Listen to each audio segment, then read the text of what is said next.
everybody, welcome back to the Claremont Classic Garage, where today we're having a bit of a crisis. I went to jack something up. I've got 4 service jacks, and every single one of them has some kind of an issue. So you know what? I've had enough. One by one, we're going to fix all these darn jacks and get them working properly again. Next up, we're going to have a go at this here old jack. What happens, it works fine, but when you operate it, oil is coming up, leaking out around the piston here. So we're going to see what's going on there. It's pretty easy to get that out. You take these 2 pivot bolts out, and then it all comes out. Watch when you take out the one with the spring, because the spring will go flying past your head like it just did to me. Safety first, people. All right. So let's see what we're up against here.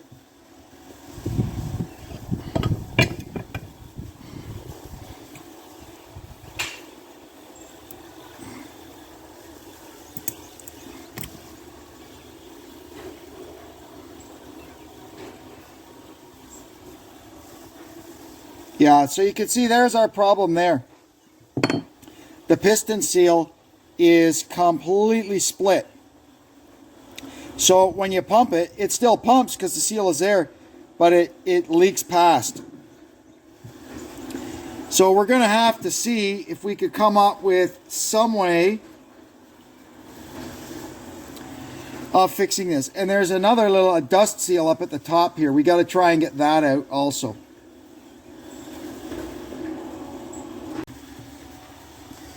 So I had a look down there, I measured it up, and it's a 3/4 inch bore, and the stem of the shaft here is 450 thousandths of an inch. This tripod really is a piece of garbage. And it has to pop over this, which is about 5'10". So we're going to have a look around here and see if we've got something that we can use. If not, we'll see if we can make something up. Well, I'm not sure how much success we'll have with this, but I made a piston out of a piece of nylon, or a piston seal out of a piece of nylon on my lathe. Problem is, I think this stuff is just a little too hard.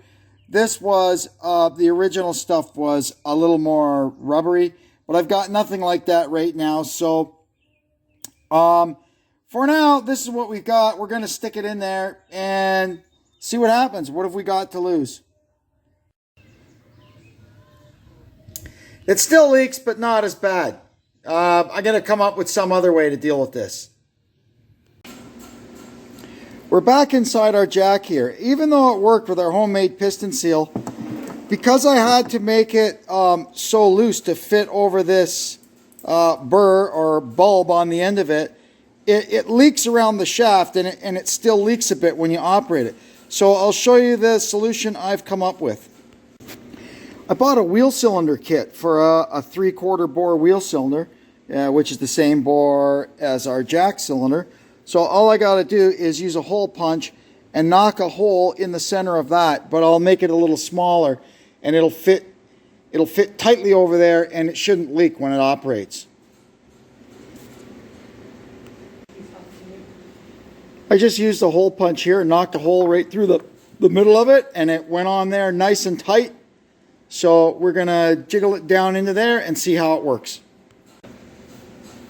Now I have to get some oil back into this jack, and this little syringe thing I find is the easiest way to do it. I tried just squirting it right in, but the nozzle just wouldn't fit in the darn hole, and it wouldn't let the air out. I tried everything, so we'll just do it the old-fashioned way here. And it takes how long it takes. Once we think we've got it fixed, you get an assistant to lift up a heavy object, namely me, all the way to the top, and then let it down, and that'll purge the air out of it. It seems to work pretty well, eh, Deb? Is it up yet? No, we're not quite there. Okay, we're all the way up. No, there we are, all the way up. Okay, now I got to stay up here and make sure it holds. Oh, don't release it. Okay, let it down. Watch your noses, boys. And then that will squeeze all the air out of it. That'll kind of purge it. There we go. Down we go. There we are. We fixed one jack. Let's fix the next jack.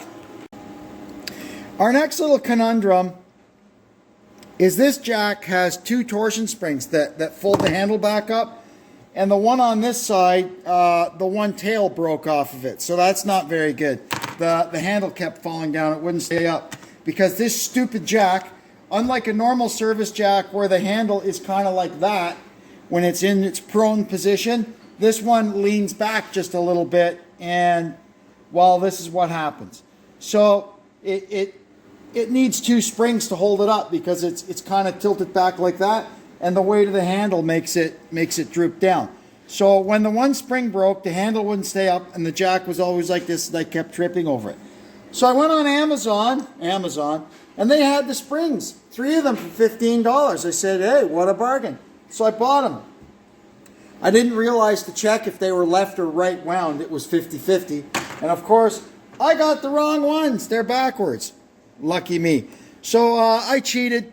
I heated up the tails with my my map gas torch, and I bent that one over there, and I bent this one over. Now you can see here it just barely touches the pin. So what we're going to do to help it, make it a little bit longer, I just got this little piece of 1/4-inch line. We're going to drive it over there to make that tail longer. But before we do, we're going to put a little green Loctite on it so it'll maybe stay there. So there, we've got our little tail put on it now. Now we'll put the thing on the ground and put the handle back in it and see if it's okay. All right, so far so good. Our new spring, it holds the handle up. So you can see the conundrum with this jack, how the handle, it should be over here, and it makes it take up more space for storing. But anyway, now we're going to make sure it works.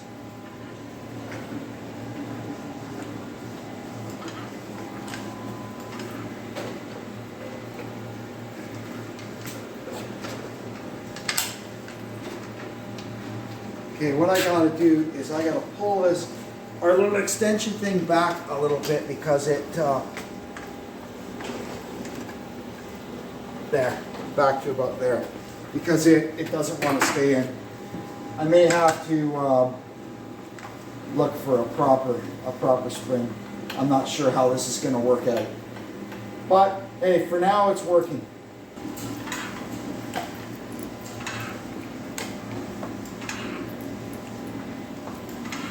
Stick. Yeah, it seems okay.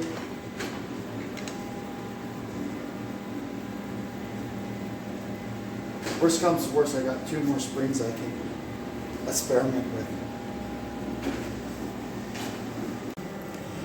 In the end, I had to change the spring on this side too, because this one I guess was a little weaker, even though it looks like it's made out of heavier material. Oh, look at that. That's why this spring wouldn't hold that side up. So anyway, we've got one left to play with. The handle stays up now. We're happy. Good jack.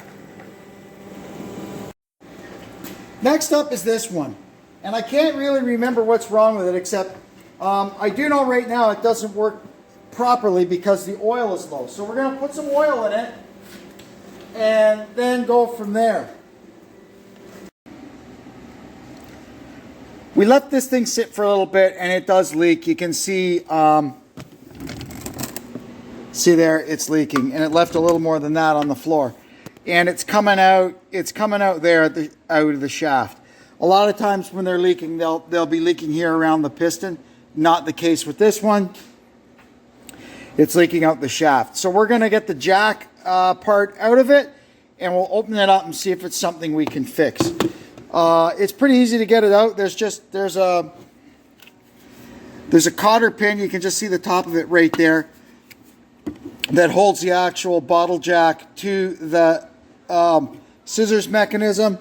And then under there, you can see there's a couple of, right there, there's a couple of socket head screws to pull out. And then this whole assembly just comes right out. Okay, we got it out. Now what I gotta do is get my drain bucket and I'll pull the drain plug out and get the oil out of it. My helpers aren't too interested in learning about hydraulic jacks today. I got this thing clamped in the vise, and now I got this big honking wrench here. It's 2-inch wrench, and we're gonna break free this cap.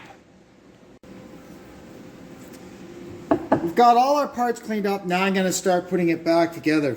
There's a seal down in that little bore there that seals this end of the reservoir, and it had kind of a couple of little chunks out of it, so I put a little bit of silicone in there.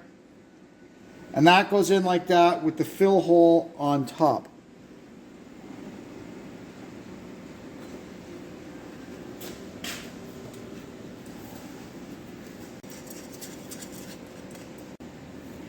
Next thing that's going to go in is the piston. I greased up the seal, and it's got a pretty nice counter bore to get it started, or counter sink, a chamfer.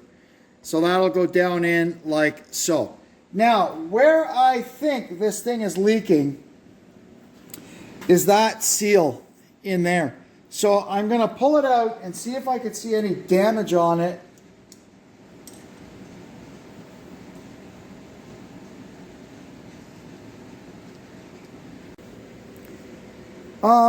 I don't really see a lot wrong with it, like visually, but if I run my hand across it, I do feel a kind of a funny spot in it, almost like it was twisted or something when it was put in, and that could be what's causing our leak. So I'm going to go through my wealth of O-rings here and see if I can find something that will replace this. So we found an O-ring that's very, very close in size, and it's actually got a little bit more girth. So hopefully this one will seal it up properly.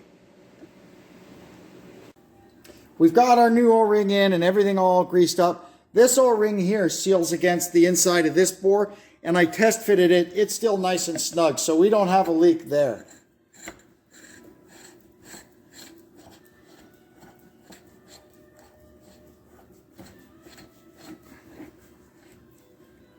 All right, now I gotta get the wrench.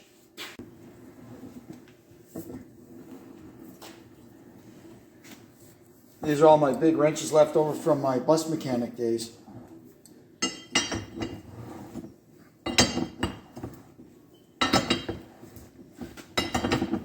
I wish this thing wouldn't spin around.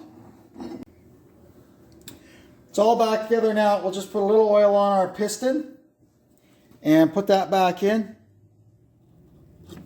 There we go.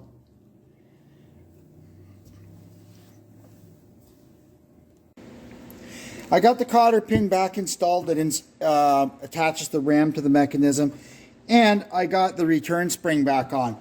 Now if I try to take this pair of vice grips off, now this thing's going to just wham right down. So what we're going to do is pump it up a bit.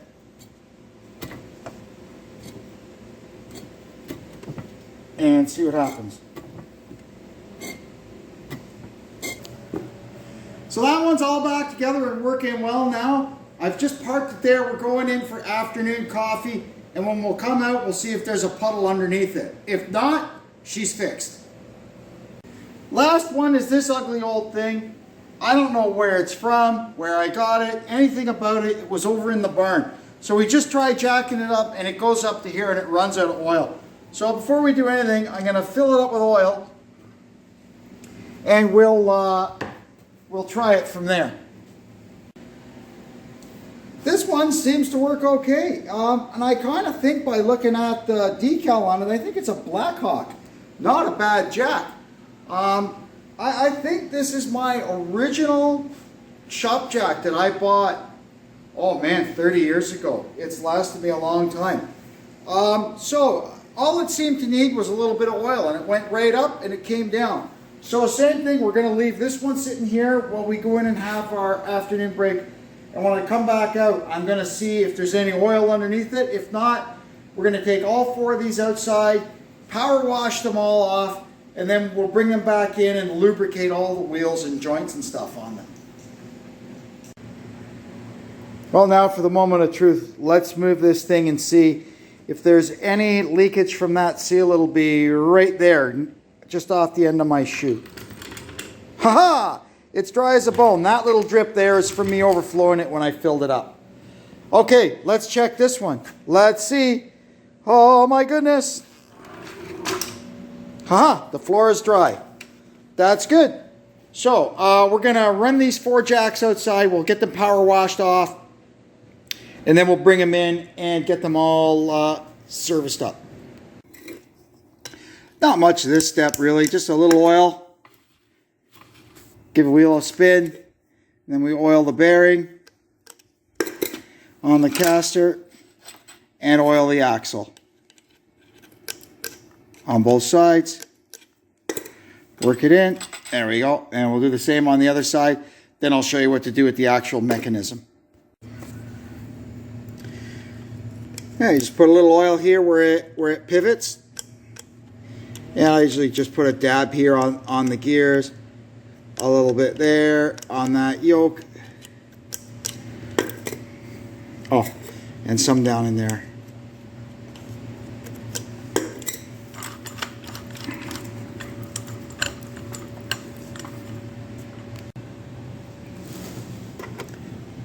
Then grease this up here. And this hasn't had grease in a long time, I could tell, because the grease fitting was gone. So I'll pump a little grease in there. And the rest of the linkage in here, not much really ever happens to it, so you can forego any lube on that. I've never lubricated it and never had a problem. There we go. All 4 of them all serviced up, cleaned up, fixed up, ready to go. Back in the old days when I worked at the auto parts jobber, I used to drive the delivery truck. I used to pick up all kinds of shop equipment from places, a lot of jacks. And there was 2 or 3 guys around Scarborough that rebuilt this stuff. They could identify what they were. They had parts on hand. They could fix them up and get them working again. In the imported from who knows where age, a lot of that is kind of fallen by the wayside, so you're left to your own devices. But as we've shown here today, we took these 4 old jacks and we used a part from a wheel cylinder to fix one, and we cobbled up some other stuff on another one. You can fix them if you put the old noodle to it. I'm overriding cheapness is what drives me to fix these things. I mean, the metal parts of them don't wear out. It's the rest of the junk inside them. So we do what we can to fix them up, you know, and keep them going. Let them fight another day. Anyway, that's it for the fixing floor jacks extravaganza. I hope you enjoyed it. I hope you got something out of it. And I hope maybe I've inspired you to grab that old jack sitting in the corner of your shop and see if you can get it working again. That'd make me very happy to hear your success stories. Anyway, I'm going to take off now. I just got the 2-minute warning for dinner, and it's roast chicken tonight. I ain't missing that. I ain't being late for that. So, I want to thank you all for tuning in. Hope you'll come back and see us next time. And until then, this is Kevin checking out from the Claremont Classic Garage. Thanks again, and so long.